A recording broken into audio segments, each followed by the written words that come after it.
It's been 3,000 miles since I installed Raceland coilovers on Project Focus, and everything's getting nicely settled in. I'm out for a Sunday drive, so let's do a review.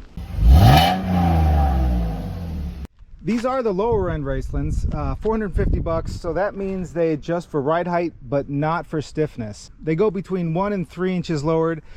I started out all the way down, and the back still is all the way down.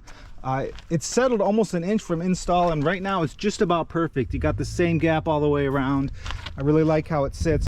The front had to come up almost an inch. When it was all the way down, not just visually too low, but it was really bouncy, the ride was rough, and the steering wheel didn't even want to return to center out of a corner.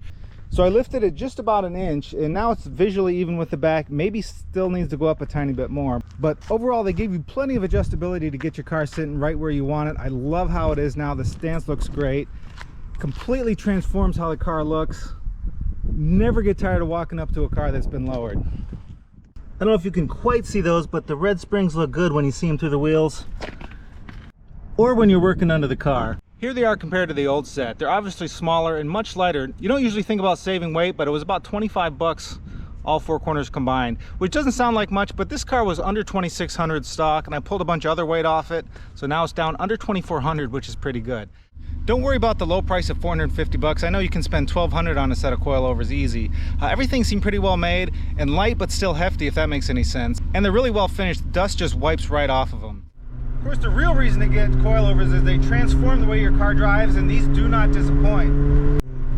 Like I said, they don't adjust for stiffness, but Raceland set these up really well. They're right where I'd like them. They're just on the soft side of being too stiff for a daily driver. Unless the road's really bouncy, they don't react too poorly to potholes or heaves in the road.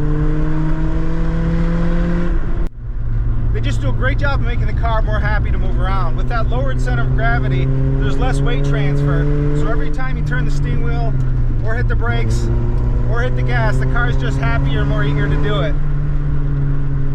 One thing I never thought of was steering feel. There's much better on-center feel, better steering feedback. You just know more what the front wheels are doing.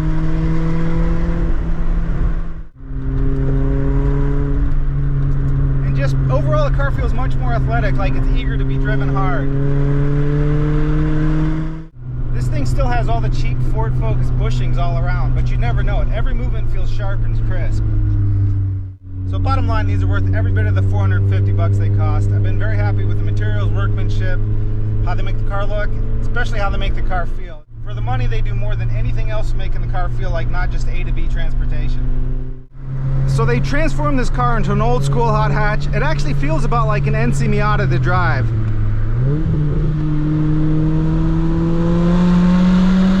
Check out how it does on some of the best driving roads in the Midwest.